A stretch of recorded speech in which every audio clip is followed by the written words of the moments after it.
네, 안녕하세요. 1차 시, 10주차 1차 시에 이어서 2차 시 수업을 진행하겠습니다. 2차 시는 물적, 금전적 자원의 선정과 관리에 대해서 한번 살펴보겠습니다.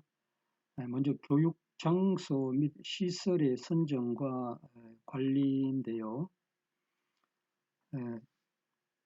교육 프로그램을 실시하기 위해서는 무엇보다 접근성이 높은 장소를 선정해서 프로그램 진행에 적합한 물리적 시설을 갖추어야 하고요. 그리고 프로그램의 진행이 가능한 물리적 공간, 즉 시설, 건물이나 강의실 확보가 기본적으로 확보가 되어야만이 학습자들을 모집해서 홍보를 통해서 모집해서 운영을 할 수 있기 때문에 교육 장소와 시설 선정이 상당히 중요하다고 보는 것입니다. 그래서 근래 평생교육 시설에 있어서는 다양한 그런 접근성이 좋은 그런 교육을 하기 위해서 지역사회 내에서 다양한 그런 프로그램을 통해서 협동학습이 가능한 교육 장소의 확보가 많이 타진되고 있고 그런 장소를 많이 물색하고 선정하고 있는 추세고요. 그리고 교육 프로그램의 목표를 달성하고 성과를 거두기 위해서는 교수 학습 활동이 전개되는 현장에서 학습자들이 편안함을 느끼고 학습에 전념할 수 있는 교육 시설과 환경이 마련되는 것이 중요합니다. 대부분의 교육이 진행되는 강의실과 실습실은 항상 교실 분위기라든가 위생적인 그런 관리가 잘 되어야 되고 학습자가 사용하기에 편리하도록 또 잘 정돈이 되어야 된다는 것이죠. 그리고 근래 더욱 이제 확산되고 있는 4차 산업혁명 시대에 스마트한 교육 현장에서 많이 활용되는 즉 컴퓨터를 기반으로 한 인터넷을 기반으로 하는 다양한 시청각 기자재 및 모바일 기기는 항상 사용에 불편함이 없도록 그런 시스템이라든가 그런 조건을 갖춰 놓고 관리를 해야 되는 것이 상당히 중요하다고 보는 것입니다. 그리고 각종 설비라든가 비품 관리 이런 차원에서 매체에 대한 전담 교수학습 지원을 위한 전담 인력이 상주해서 기자재의 오작동이라든가 비품의 부족 시 즉각적으로 그 조치를 할 수 있도록 하는 것도 상당히 중요하다고 보는 것입니다. 그래서 그런 시설, 관리 시설을 갖추기 위해 고려되어야 할 사항을 크게 4가지로 제시를 해보면요. 첫째, 프로그램이 진행될 전용 건물을 그 기관의 여건에 따라서 건물을 확보를 당연히 해야 되겠죠. 그리고 프로그램 참여자들의 주차 공간도 반드시 필요합니다. 이런 주차 공간이 없고 주차하는데 어려움이 있다면 성인 학습자들은 그 기관을 기피할 수가 있기 때문에 일반적으로 성인 학습자들의 접근하기 좋은 거리도 중요하지만 실제 그 기관의 주차 공간을 다양한 차원에서 미리 확보해서 성인 학습자들이 참여하는 데 어려움이 없도록 해야 된다는 것이고요. 그 다음에 강의실이라든가 실습실, 상담실, 팀 학습을 위한 스터디룸이라든가 또는 그 강의실과 같은 그 장소에 연계되게 휴식 공간도 확보를 해야 되고요. 그 다음에 책 걸상이라든가 칠판, 스크린, 마이크, 컴퓨터, 빔 프로젝터, 음향기기 등 모든 그 기자재들의 작동을 위한 컨트롤 박스를 구비해서 또는 교수학습 지원을 위한 전담 요원을 임명해서 지원하고 관리하는 것이 상당히 필요하고요. 그 다음에 관련해서 식당이라든가 휴게실 또는 휴식 시간에 이런 그 학습자들이 자연스럽게 편안하게 휴식을 할 수 있으면서도 그런 그 먹는 물을 먹을 수 있는 정수기를 비치한다거나 이런 사항들이 잘 갖추어져 있어야 학습자들이 그 기관을 선호를 하고 그것이 결국 프로그램을 어, 수행하고 운영하는 데 있어서 관리 시설이 제대로 갖춰져야 학습자들의 학업 성취도에 대한 만족도도 얻을 수 있다고 하는 것입니다. 자, 그다음에 성인 학습자를 위한 교육 환경을 조성해야 되는데요. 특히 평생교육 프로그램의 잠재적 학습자 집단은 주로 성인 학습자로 구성되기 때문에 성인 학습자가 학습하기에 쾌적한 교육 환경을 마련함으로써 이들의 교육 만족도 향상과 프로그램 목표의 성공적인 달성을 기대할 수가 있고 성인 학습자 중에는 점차 성장이 둔화되고 신체적 건강이 쇠퇴 국면에 접어들기 때문에 성인 후기 또는 노년기의 학습자들도 적지 않죠. 그래서 이들은 시력과 청력의 약화로 인해 학습에 어려움을 호소하기도 하고 또한 성인기부터 점차 시작되는 중추신경계 기능의 감퇴에 따라서 생리적 반응 속도의 저하가 발생된다는 것이죠. 그래서 정보와 자료를 분석하거나 판단하는 능력이 낮아지고 의사결정이나 반응 속도가 저하되기 때문에 결국은 학습 능력의 쇠퇴를 가져올 수가 있다는 것이죠.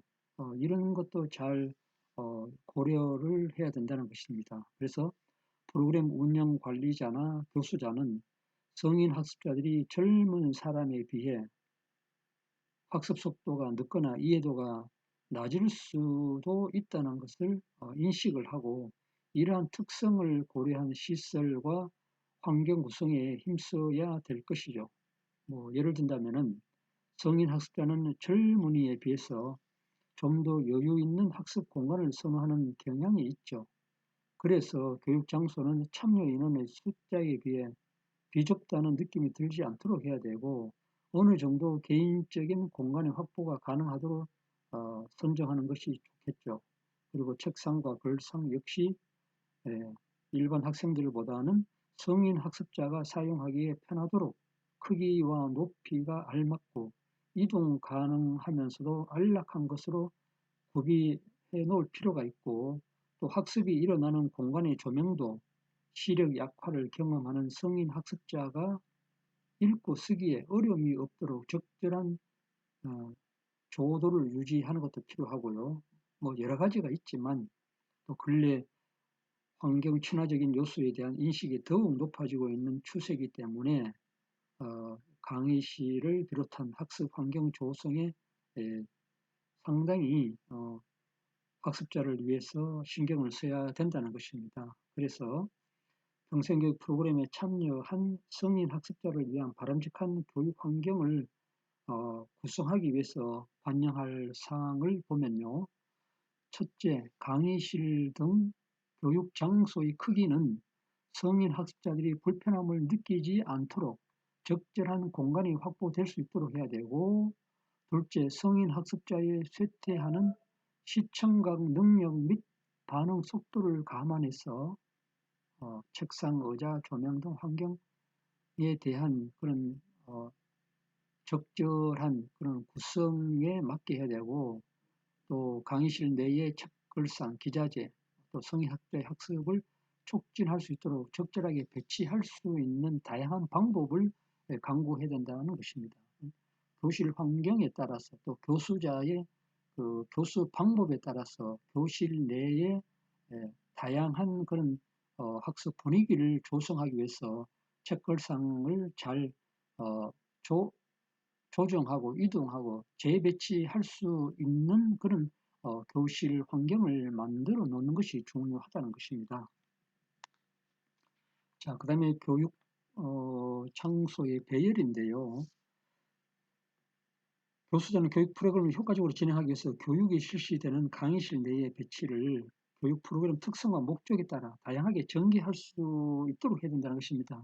앞서 제가 설명드린 그 내용과 반복되는 내용인데요. 학습 장소도 전통적인 강의실은 물론 강당이나 실습실 등 다양한 장소를 목적에 맞게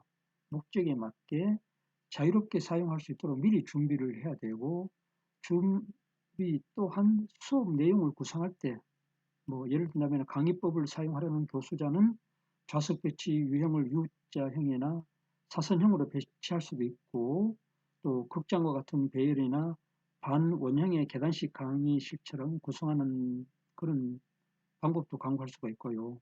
그래서 여러 가지 다양한 형태의 배열을 고려할 수 있는 교실 구조를 만들어 놔야 된다는 것입니다. 그리고 평생교육 프로그램에서 자주 사용되는 토의법을 진행할 때는 서로가 얼굴과 표정을 마주 보면서 그 과정 속에서 상호작용이 원활하게 이루어지도록 원탁이나 장방형 탁자와 같은 배열을 준비할 수 있도록 또 해야 되고요. 그래서 교수자는 학습 내용과 학습 목표에 적합한 배치를 미리 구성하고 부수적인 환경 조성에도 주의를 기울이고 사전에 그 강의실을 확인해 본다거나 또 담당자로 하여금 사전에 준비를 하도록 하는 것도 상당히 중요하다고 보는 것입니다. 자, 그래서 교육 장소 및 기자재 선정에 있어서 결국은 지금까지 제가 말씀드린 내용을 크게 5가지로 요약을 해보면은 교육 장소 선정의 원칙이 있고, 교육 장소 선정의 기준을 마련하고, 교육 장소 선정의 과정이 있다는 것입니다. 장소 선정을 위한 절차와 과정, 그리고 지역 내에 대여할 수 있는 대여 가능한 교육시설이 있는지 없는지 여부도 확인하고, 그 다음에 교육 장소 준비를 위한 구체적인 체크리스트를 준비를 하는 것이 교육 장소 선정 및 기자재 선정 시 고려할 사항인데, 이와 같은 5가지에 대한 세부 계획을 수립해서 적용을 하면 되겠죠. 자, 그 다음에 프로그램 예산에 있어서 개발비, 전달 비용, 평가 비용으로 이렇게 구분을 해서 물론 그 구주 차이도 예산에 대해서 한번 설명을 했고, 또 3차 시에서도 예산 계획 수립하는 내용도 제가 별도로 또 언급을 할 것입니다. 우선 여기서 적정 예산 수립을 하는 방법에 있어서 예산 수립의 원리가 있습니다. 모든 그런 과정에서 예산을 수립하기 위한 그런 원리를 적용해서 하는 것이죠.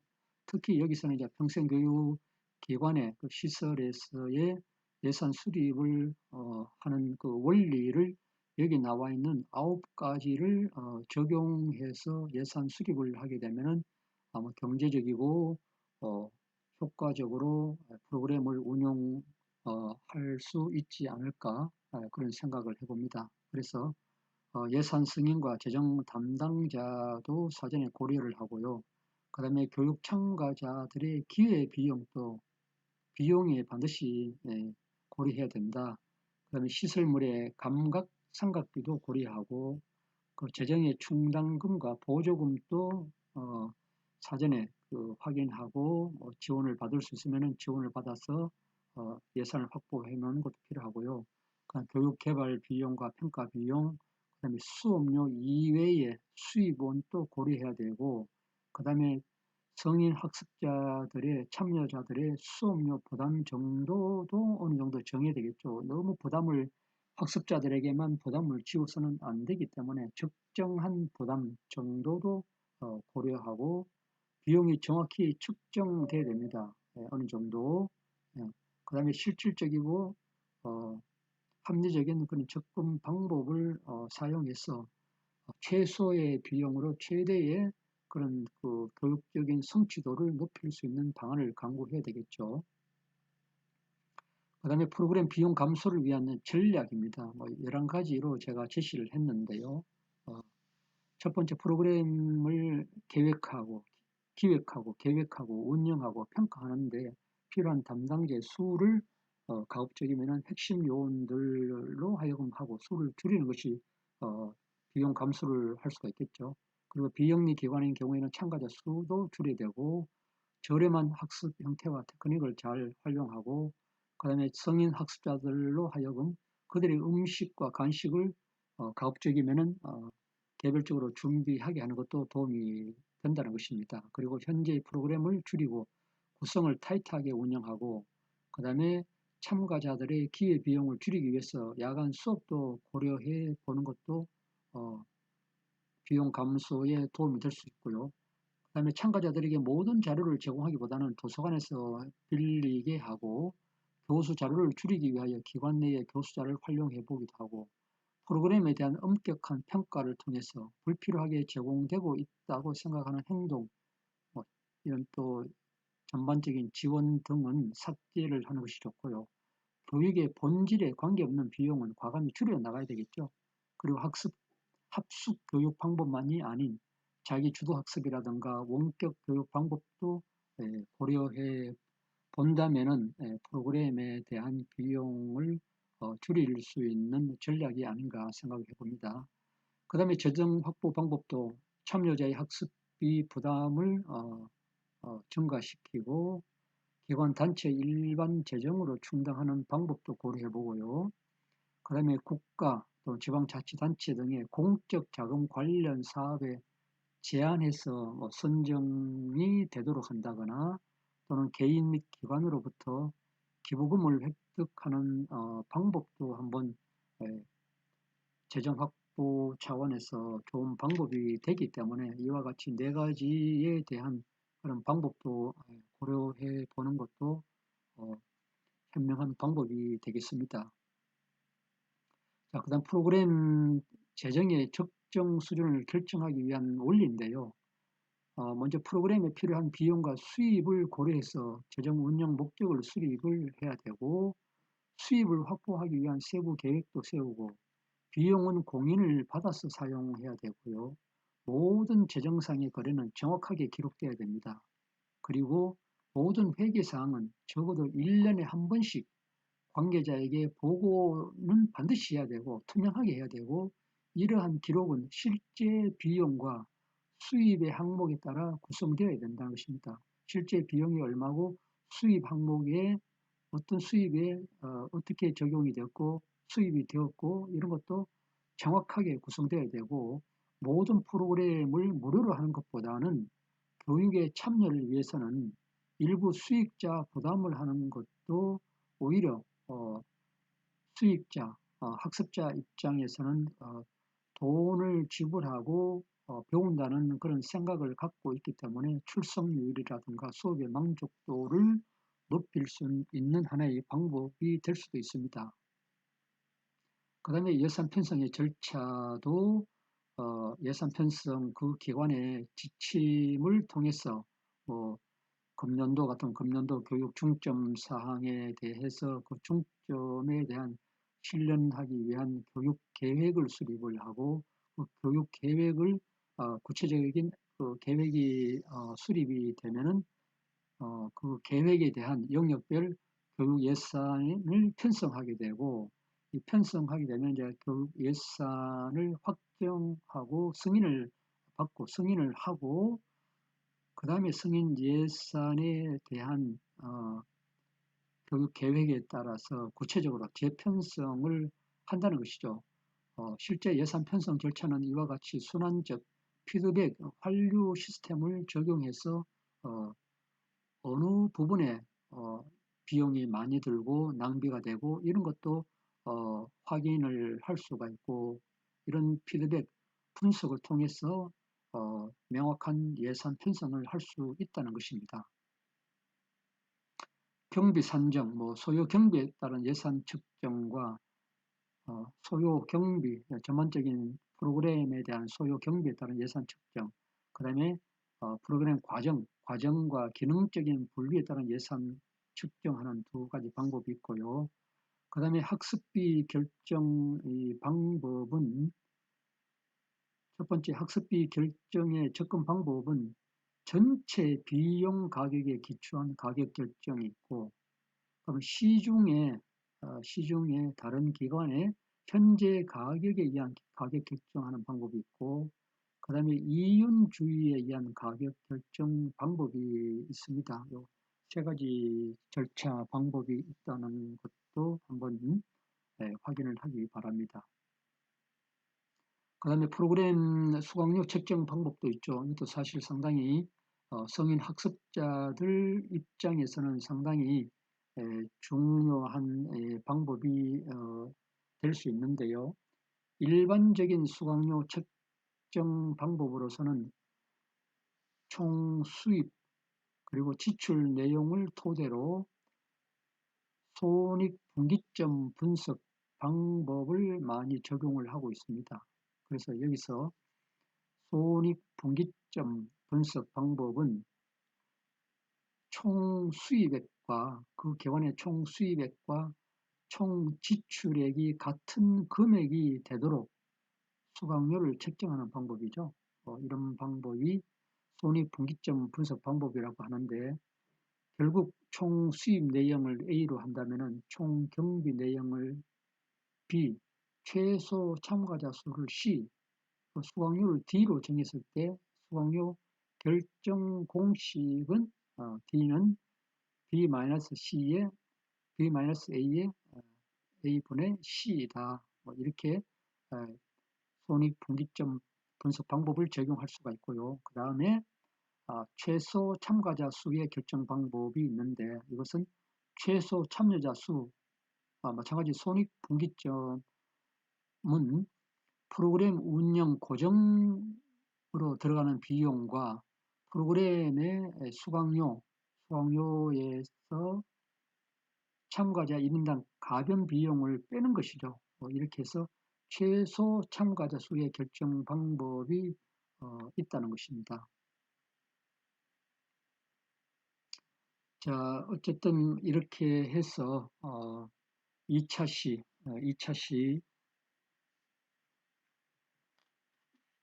물적, 금전적 관리에 대한 내용을 마치고자 합니다. 사실 이 물적, 금전적인 그런 내용은 예산 부분이 들어가고 실제 그 기관에 대한 그 기관에 대한 시설들이 적용이 되기 때문에 그 기관의 그런 환경과 특성과 또는 그 기관의 그 전반적인 시설에 대한 수용 능력을 고려해야 되기 때문에 이런 부분이 해결되지 않고서는 성인 학습자들 대상으로 홍보를 해서 프로그램을 수행하기가 상당히 어려운 부분이 있습니다. 물론 교수자의 능력도 역량도 중요하고 정말 성인 학습자들을 위한 알찬 프로그램을 했다 할지라도 그런 시설과 그런 교실, 환경적인 그런 여건 이런 것들이 구비되지 않는다면은 결국 성인 학습자들이 그 기관에서 프로그램에 참여를 한다는 것은 오히려 상당히 어려울 수가 있다는 것입니다. 그래서 시설에 대한 투자도 많이 해야 되고 시설에 대한 그런 여건, 그런 홍보를 많이 하는 것도 하나의 성인 학습자들을 많이 참여할 수 있는 방법이 될 수 있는 것입니다. 자, 이렇게 해서 물적 자원관리 선정은 여기서 마치고자 합니다. 마치기 전에 자, 또 좋은 글귀를 제가 한번 발췌를 했는데요. 한번 같이 한번 읽어보고 수업을 끝내고자 합니다. 자, 나는 쉬운 삶을 원하지 않는다. 나는 쉬운 삶을 원하지 않는다는 것은 그런 삶 속에서는 능력이 향상되지 않기 때문이다. 내게서 최상의 모습을 끌어낼 수 있는 도전적인 삶을 달라. 그런 삶이야말로 강철 같은 의지와 불굴의 기계를 만들어 준다고 하는 것인데요. 로빈 사르마가 변화의 시작 OAM 클럽에서 한 그 이야기인데요. 자, 결국 이 말은 위대한 사람을 위대하게 만드는 요인은 매일의 불편을 감수하는 것이다.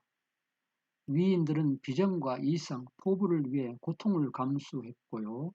고통은 열심히 하고 있다는 신호입니다. 열정이라는 단어는 고통받는다라는 의미가 있는 라틴어를 어원으로 한다고 하는 것이죠. 열정, 패션, 열정을 어, 거꾸로 하면 정열이죠. 열정, 정열. 자, 우리 인간은 늘 새로운 그런 변화를 추구하고 도전을 위해서는 열정이 있어야 됩니다. 열정이 있는 그런 삶을 여러분들도 일상생활을 통해서 늘 새로운 그런 비전을 갖고 그런 계획을 통해서 도전하는 여러분들이 되기 바랍니다. 자, 여러분들 수업 받으시느라 수고들 많이 했습니다. 2차 시는 여기서 수업을 끝내겠습니다. 감사합니다.